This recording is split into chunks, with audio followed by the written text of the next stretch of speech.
أهلا، تفتخر سيفتي إن نمبرز السلامة في الكثرة بتقديم برنامج لانجباسادورز أو سفراء اللغة. لذلك دعونا بسرعة نقفز للعرض التقديمي الذي أعددناه. لنبدأ أولا بشرح ماهية السلامة في الكثرة. نحن مجموعة من الأفراد والكيانات نتعاون معا ونستهدف في الواقع 3 أنواع من الأشخاص.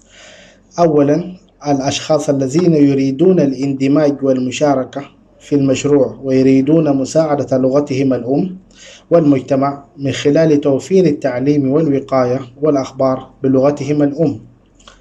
المجموعة المستهدفة الثانية، الفنانين والأفراد الراغبين في الاستثمار في مواهبهم وتأسيس عمل إضافي في البلوكشين ويتمكنوا من زيادة دخلهم.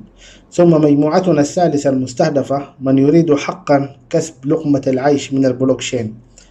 تسعى سيفتي إن نمبرز جاهدة لتحقيق هذا الهدف باستخدام أدوات كاردانو واتباع مهمة الكاردانو، لأننا نريد أن نجعل مساعدة الناس مربحة. كانت فكرتنا الأصلية هي التركيز على أخبار الكاردانو والبلوكشين ومشروع كاتاليست، لكننا تعلمنا بسرعة أن المبتدئين في مجال العملات المشفرة في البداية يحتاجون إلى شيء آخر، تعليم عام عن البلوكشين. وبالطبع هم أولا سيستثمرون في بعض العملات المشفرة مثل البيتكوين والكاردانو، ولذا عليهم تعلم كيفية الحصول عليها دون التعرض للخداع. كيف يتم تجنب الوقوع ضحية للFUD والفومو؟ لذلك نحاول تحقيق ذلك بالوقاية، وهذا هو سبب تركيزنا على المحتوى التعليمي الآن كأولوية. يمكنهم البدء من خلال التعرف على كاردانو وإدراك ما هو ومدى تميزه عن بقية العملات. ثم يمكنهم التعلم إلى أين يذهبون عندما يكون لديهم أفكارهم الخاصة، وتعلم أين وكيف تجد التمويل في كاتاليست. نتيجة لذلك حولنا التركيز إلى أخبارنا حول كاتاليست وكاردانو تجاه البودكاست الخاص بنا. بادئ ذي بدء نشرنا بالفعل ملف مقابلة متعمقة مع بلاير مينت في كاردانو إنسايدر بتنسيق قابل للتحسين. السيناريو الأول جاهز بالفعل. هدفنا الرئيسي سيكون التركيز على أسلوب ما هو لماذا التعليمي. حقيقة هو برنامج نريد أن نجلب فيه المهم والأساسيات في التعليم والوقاية، وبالتالي أول نص من هذا البرنامج قد اكتمل، وأول رسوم متحركة للسبورة البيضاء يتم صنعها الآن. مجموعة القوة في الكثرة تؤمن بالحاجة إلى برنامج ما هو ولماذا. تخيل السيناريو التالي: الكل من هؤلاء المستخدمين لأتالا بريزم من أثيوبيا وجميع البلدان بدأوا في شراء الإيدا عملة الكاردانو، وسقطوا في كل خدعة، كل احتيال من الFUD والفومو، ويفقدون مدخرات حياتهم. هل نريد أن يحدث ذلك؟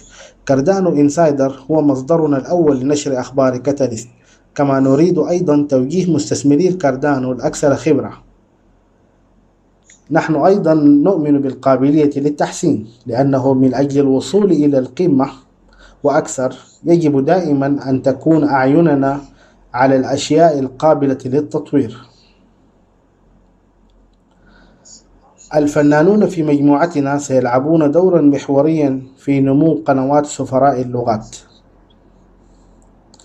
الهدف طويل المدى لمجموعة السلامة في الكثرة هو تشكيل وبناء المشاريع كما هو مكتوب وموضح في ورقتنا البيضاء، لكن بالطبع كل مشروع يمكن أن يعمل بشكل مثالي من تلقاء نفسه. لذلك نبدأ بالتركيز على برنامج اللانجباسادور سفراء اللغات، وبعد ذلك يأتي ثانيا فناني مجموعتنا.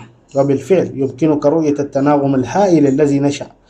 الفنانين في مجموعتنا أولا سيساعدون في جعل سفراء اللغات أكثر شعبية من خلال إنشاء NFT أعمال فنية على البلوكشين تستخدم في الإحالات والتسويق كمكافآت للمتعهدين.